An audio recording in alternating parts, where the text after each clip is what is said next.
শ্রীচৈতন্য শ্রীপাঠের শ্রী গৌরমণ্ডল লীলাস্থলী পর্বে আমরা জানব গৌড়ীয় বৈষ্ণবদের গৌরবান্বিত স্থান পানিহাটির রাঘব ভবন সম্বন্ধে। শ্রীমন মহাপ্রভু যে চার স্থানে সর্বদা বিরাজমান তার মধ্যে অন্যতম এই রাঘব ভবন, যেখানে নিত্যানন্দ প্রভু টানা ৩ মাস থেকে বৈষ্ণব ধর্মের প্রচার করেন। কে এই রাঘব পণ্ডিত? কেন রাঘব ভবন গৌড়ীয় বৈষ্ণবদের কাছে এক উৎকৃষ্ট স্থান, তা আজ আমরা জানব এই ভিডিওটিতে।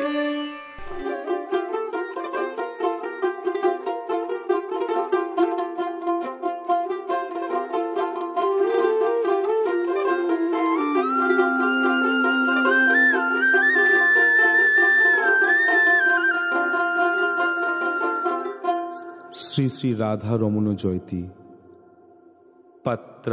পত্র বিচারণং ন কুরুতে ন স্বং পরং দীক্ষতে দেয়াদেয় বিমর্ষোপ ন হি ন বা কাল প্রতীক্ষা প্রভু সদ্যয় সবনেক্ষণ প্রণমং ধ্যানাদীনা দুর্লভং দত্তে ভক্তিরশংস এব ভগবান গৌর পরং মে গতি। শ্রীকৃষ্ণ চৈতন্য শচীসুত গুণধাম, এই ধ্যান এই জপ এই লয় নাম। জয় নিতাই, জয় গুরু, জয় প্রভু সীতানাথ। এই রাঘব ভবনের ইতিহাস আমরা জানব শ্রী রাঘব পণ্ডিতের 11তম বংশধর শ্রী শ্রী রাধা গোবিন্দ গোস্বামীর কাছ থেকে। মহাপ্রভু জগৎকে জানিয়ে দিলেন যে দেখো, আমি কিন্তু চারি ঠাই নিত্য অবস্থান করি।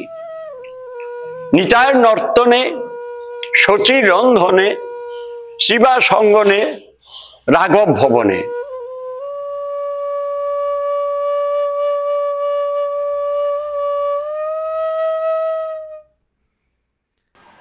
লক্ষণ সেন 5টি ব্রাহ্মণ পরিবারকে এই গৌরমণ্ডলে আনেন।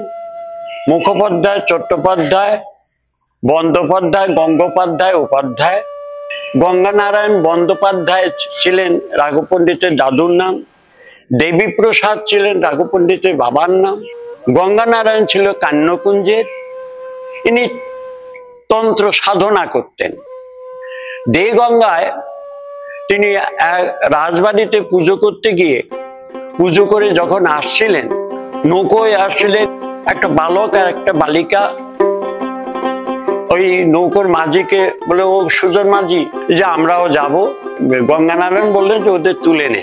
তো নৌকো এদের ওঠানোর পর গঙ্গানারায়ণ আবেশে কাতর হয়ে পড়েন এবং বালক বালিকা দুটির চঞ্চলতা দেখে মুগ্ধ হন। যখন নৌকোটা পানিহাটিতে এসে ভিড়ে, তখন বালক বালিকা দুজনে আগে নেমে পড়লেন। আর গঙ্গানারায়ণ এদের খোঁজ করে পেলেন না। রাত্রিতে স্বপ্ন আদেশ হলো যে আমরা পানিহাটিতে তোর গৃহেই থাকার জন্য এসেছি, পেছনের পুকুরের পূর্ব দিকে খোঁজ আমাদের পাবি। সেখান থেকে এনে গঙ্গানারায়ণ এই মদন মোহনকে প্রতিষ্ঠা করেন। আর রাধারমণ এটা রঘুনাথ দাস গোস্বামীর কুল বিগ্রহ। সপ্তগ্রামের যে গোবর্ধন দাস, হিরণ্য দাসের যে কুল বিগ্রহ ছিল, রঘুনাথ দাসের পৈতৃক কুল বিগ্রহ ছিল। বাঁ দিকে হচ্ছে সেই রাধারমণ, আর ডান দিকে হচ্ছে মদন মোহন, রাঘব পণ্ডিতের কুল বিগ্রহ।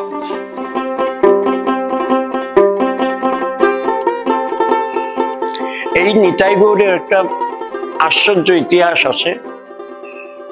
আজ থেকে প্রায় 100 বছর আগে, ইংরেজ আমলে নোয়াখালীতে এক গৃহে শ্রী বরানগরের পাটবাড়ি শ্রী রামদাস বাবাজি বিগ্রহ প্রতিষ্ঠা করেন।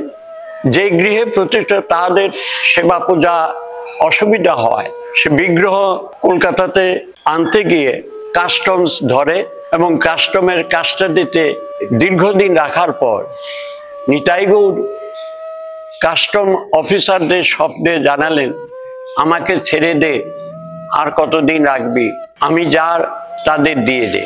এই স্বপ্নে আদেশ পেয়ে কাস্টম অফিসার এদেরকে সংবাদ দেয়।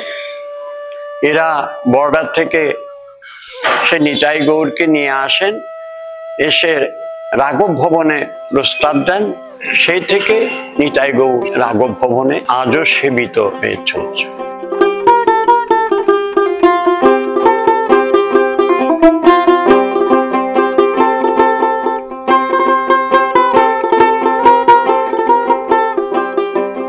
রাঘব পণ্ডিত নবদ্বীপে যান গৌড়ের কাছে শাস্ত্র অধ্যয়ন করবার জন্য।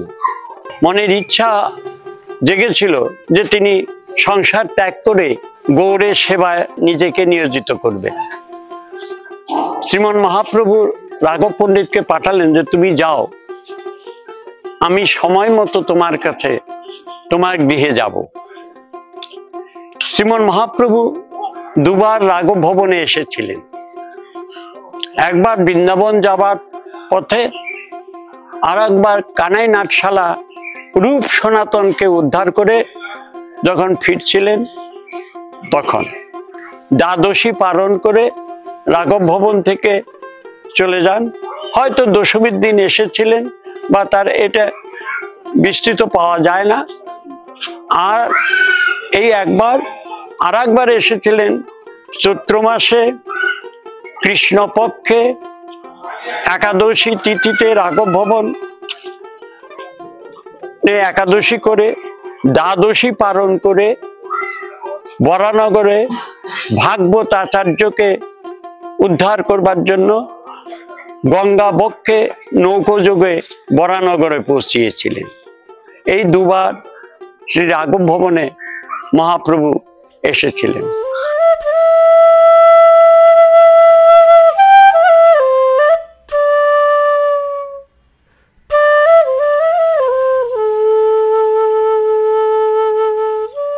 এই সেই ঝালি ঘর। ঝালি শব্দটা বোধহয় কবিরাজ গোস্বামী পাদ উড়িয়া শব্দ ব্যবহার করেছেন।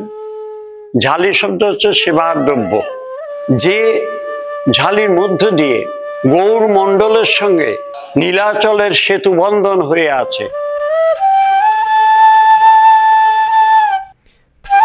রাঘব পণ্ডিতের ভগ্নী দময়ন্তী দেবী, যিনি মহাপ্রভুকে বাৎসল্য ভাবে ভালোবাসতেন, সেই বাৎসল্য ভাব নিয়ে সারা বছর ভরে বিভিন্ন সুআস্বাদ্য দ্রব্য তৈরি করতেন।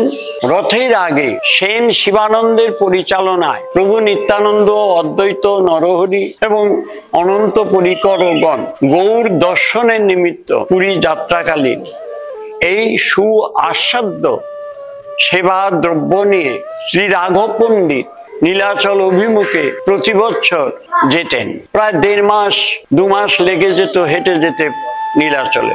এই প্রতিটি দ্রব্য এখানে যেভাবে তৈরি করেছেন সেই ভাবই থাকতো, কোনো সেবার দ্রব্যই সেবার অযোগ্য হতো না। সেই সেবা দ্রব্যের মধ্যে ছিল নানা রকমের কাসুন্দি।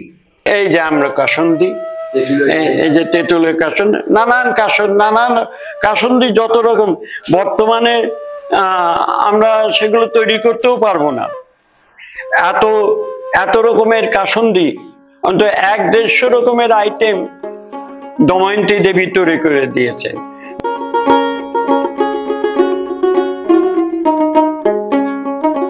দময়ন্তী দেবীর তৈরি করা জিনিস শ্রীমন মহাপ্রভুর এত প্রিয় ছিল, রাঘব পণ্ডিত পুরীতে গিয়ে সমর্পণ করার পর মহাপ্রভুর সেবক গোবিন্দ একদিন মহাপ্রভুকে বললেন, প্রভু রাঘবের আনা ঝালি বাকি আছে, বলে সেটা রেখে দাও, আমি বছরে ভরে আমি সেটা পাবো, সারা বছর ভরে পাবো। যে মহাপ্রভু সন্ন্যাস নেবার পর কোনো জিনিস সঞ্চিত রেখে পরের দিন খাওয়া সন্ন্যাস ধর্মের বিরোধী ছিল, সেই মহাপ্রভু রাঘব পণ্ডিতের প্রদত্ত জিনিস গম্ভীরাতে রেখে সারা বছর ভরে অতি অন্তরের সঙ্গে আস্বাদন করতেন। রাধারমণের প্রেরণায় এবং বাবাজি মশাইয়ের দ্বারা আজও রাঘব পণ্ডিতের ঝালি বরানগর পাটবাড়ির থেকে প্রায় 150 বছর হলো গম্ভীরাতে সমর্পণ হচ্ছে।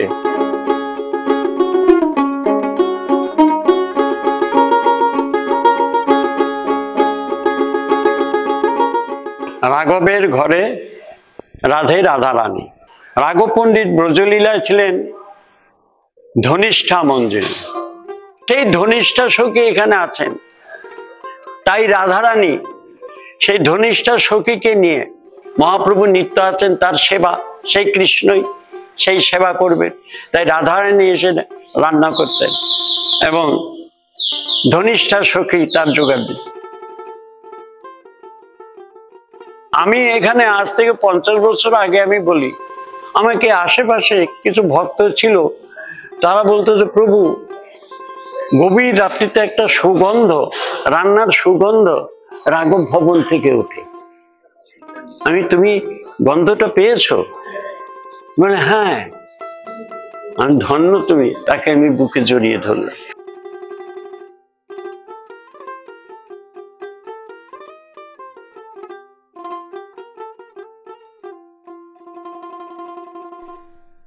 শ্রীমন মহাপ্রভুর আদেশে 1516 খ্রিস্টাব্দ নাগাদ নিতাইচাঁদ নীলাচল থেকে বঙ্গদেশের এই রাঘব ভবনে আসেন।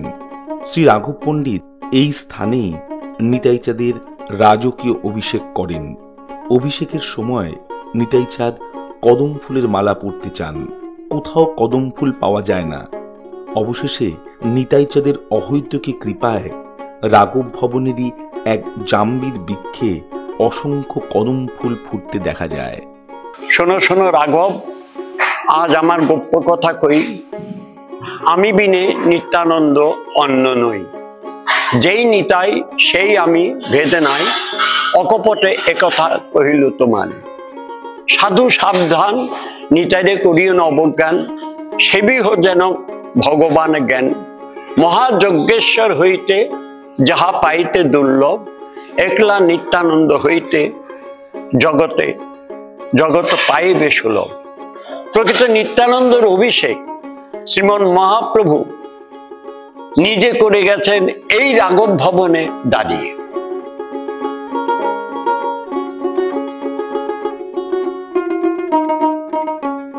নিত্যানন্দকে মহাপ্রভু না চেনালে জগৎ চিনবে না, এই বোধ করেই শ্রীমন মহাপ্রভু নিত্যানন্দের স্বরূপটা, ভক্ত স্বরূপ, এই স্বরূপটা তিনি জগৎকে জানিয়ে গেলেন। এবং শুধু তাই নয়, নিত্যানন্দ রাঘব পণ্ডিতের গৃহে এসে 3 মাস এক নাগারে ছিলেন। এই সময়ে নিতাইচাঁদ তার দ্বাদশ গোপালকে সারা বাংলার বিভিন্ন প্রান্ত থেকে এনে একত্রিত করেন এই রাঘব ভবনে। 1516 খ্রিস্টাব্দের জ্যৈষ্ঠ মাসের শুক্লা ত্রয়োদশী তিথিতে তিনি সুরধনী গঙ্গার তীরে বটবৃক্ষের নিচে রঘুনাথ দাস গোস্বামীকে কৃপা করে দণ্ড মহোৎসব বা দধিচিরা উৎসব করেন। নিত্যানন্দ রঘুনাথকে দিয়ে যে দণ্ড মহোৎসব গঙ্গার ধারে সকালবেলা থেকে আরম্ভ করেছিলেন, সারাদিন গঙ্গার ধারে সেই পুলিন ভোজন লীলা চলার পর সন্ধ্যাবেলায় নিত্যানন্দ সমস্ত ভক্তদের নিয়ে এসে রাঘব ভবনে এসে সেই লীলা সমাপ্ত করলেন।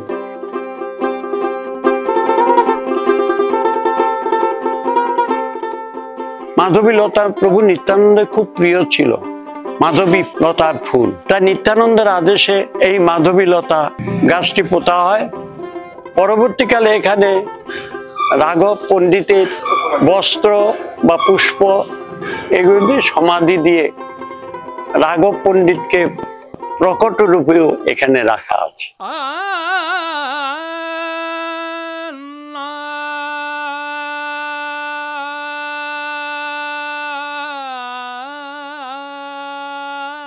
রাঘব পণ্ডিতের সবচেয়ে প্রিয় সেবা ছিল নারিকেল, যার জন্য প্রতিদিন মদন মোহনকে নারকেল সেবা দিতেন। মদন মোহন পূর্ণ সেবা করে যেতেন, কোনো কোনো দিন রাঘব পণ্ডিতের জন্য প্রসাদ রেখে যেতেন। একদিন অনেক দাম দিয়ে বেশ কিছু নারকেল শ্রী রাধা মাধবের সেবার জন্য রাঘব আনিয়েছিলেন। যিনি এনেছিলেন তিনি রাঘব ভবনের সদর দরজায় সেই নারকেলগুলি রাখেন। দেখা মাত্রই রাঘব আর সেই নারকেল ঈশ্বরের সেবায় দিলেন না, কারণ তার মনে হয়েছিল সদর দরজা দিয়ে বহু মানুষের আনাগোনা, তাদের পদধূলি আছে সেখানে, তার উপরে সেবার সেই নারকেল রয়েছে, ফলে সেটি সেবার অযোগ্য। এমনই ছিল শ্রী রাঘব পণ্ডিতের ইষ্ট সেবার নিষ্ঠা। বৈষ্ণব সমাজের কাছে পানিহাটি একটা সবচেয়ে ইম্পর্টেন্ট জায়গা। গৌরাঙ্গ মহাপ্রভু বা নিত্যানন্দ মহাপ্রভু যে কৃষ্ণপ্রেম বিলিয়ে গেছেন, তার উত্থান কিন্তু এই এনএটি বা পানিহাটি থেকে বা রাঘব ভবন থেকে। পানিহাটির মানুষ রাঘবের প্রতি চিরকৃতজ্ঞ। শ্রী চৈতন্য মহাপ্রভু পদাঙ্কিত যে সমস্ত পুণ্যভূমি, সেই সমস্ত স্থানের ইতিহাস ও তার মাহাত্ম্যকে তুলে ধরাই আমাদের একমাত্র উদ্দেশ্য। যদি ভিডিওটি আপনাদের ভালো লাগে তাহলে অবশ্যই তীর্থস্থানটি দর্শন করুন এবং ভিডিওটি আপনজনদের মাঝে শেয়ার করুন। শ্রী চৈতন্য মহাপ্রভু ও তার পার্শ্বদের শ্রীপাঠ সম্বন্ধে আরও বিশদ জানতে অবশ্যই সাবস্ক্রাইব করুন আমাদের চ্যানেল শ্রী চৈতন্য শ্রীপাঠ।